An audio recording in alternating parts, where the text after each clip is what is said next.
ஐந்து கரத்தானை போற்றி, ஆனை முகத்தானை போற்றி, மூஷிக வாகனனை போற்றி, மூலப்பரம்பொருளை போற்றி, சித்தி புத்தி விநாயகர் பெருமானை போற்றி. குருவே சரணம். இணையத்தாளின் இதயங்களுக்கு வணக்கம். இது மார்கழி மாத ராசிப்படன். மார்கழி மாதம் விருச்சிக ராசிக்கு எப்படி இருக்க போகுது அப்படிங்கிறத பார்க்கலாம். அதுக்கு முன்னாடி மார்கழி மாதத்தில் வரக்கூடிய முக்கிய விசேஷ தினங்கள் அப்படின்னா மார்கழி 1 டிசம்பர் 17. இது தேவர்களின் விடியற்கால பொழுது. இந்த நேரத்தில் நம்மளோட இறை சிந்தனையோடு இருந்து இறை வழிபாடு மேற்கொண்டால் நம்மளோட பிரார்த்தனைகள் நிறைவேறும் அப்படிங்கிறத சொல்லலாம். டிசம்பர் 23ஆம் தேதி வைகுண்ட ஏகாதசி.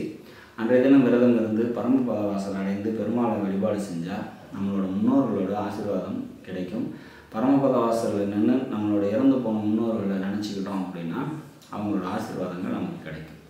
27ஆம் தேதி ஆருத்ரா தரிசனம். டிசம்பர் 27 அன்றைய தினம் விரதம் இருந்து சிவன் வழிபாடு மேற்கொண்டால் சகல வித ஐஸ்வர்யங்களும் பெருகும். ஜனவரி 11 ஹனுமன் ஜெயந்தி. அன்றைய தினம் விரதம் இருந்து ஆஞ்சநேயர் வழிபாடு மேற்கொள்ளும் போது தடைகள்லாம் நீங்கி வெற்றிகள் குவியும். ஜனவரி 14ஆம் தேதி போகி பண்டிகை. அதோட மார்கழி முடியுது. சரி, எப்படி இருக்க போது விருச்சிக ராசிக்கு அப்படின்னா ராசிநாதன் ராசிலே இருக்கார். மிக சிறப்பான ஒரு அமைப்பு. 7ஆம் வீட்டை பார்க்குறாரு. அதுவும் மிக சிறப்பான ஒரு அமைப்பு. நண்பர்களால் நன்மைகள் ஏற்படும். கூட்டு தொழிலில் நன்மைகள் ஏற்படுறதுக்கான வாய்ப்புகள் உண்டு.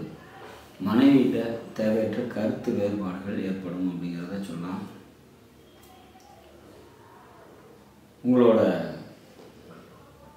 10ஆம் அதிபதி ராசிக்கு 2ல் சஞ்சரிக்கிறாங்க. அப்போ அது சிறப்பான ஒரு அமைப்பு. நல்ல முன்னேற்றமான ஒரு சூழ்நிலை ஏற்படும். சொந்த தொழில் செஞ்சுட்டு இருக்கவங்க தொழில் முன்னேற்றம் ஏற்படும். அரசாங்கம் தொடர்பான நன்மைகள் ஏற்படும். அரசாங்கத்தால் அனுகூலம் உண்டு. எழுத்து, டாக்குமெண்டேஷன், கமிஷன் இது தொடர்பான தொழில் செய்கிறீங்க அப்படின்னா நல்லபடியாக இருக்கும்.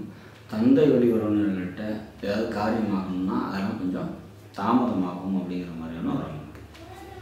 பூமி இடம் சம்மந்தப்பட்ட தொழில் செய்கிறவங்களுக்கு தொழிலில் முன்னேற்றம் அடையும் அப்படிங்கிற மாதிரியான ஒரு அமைப்பு. 12ஆம் வீட்டு 12லே இருக்காங்க. அப்போ அயன சயன போகம் நல்லபடியாக இருக்கும்.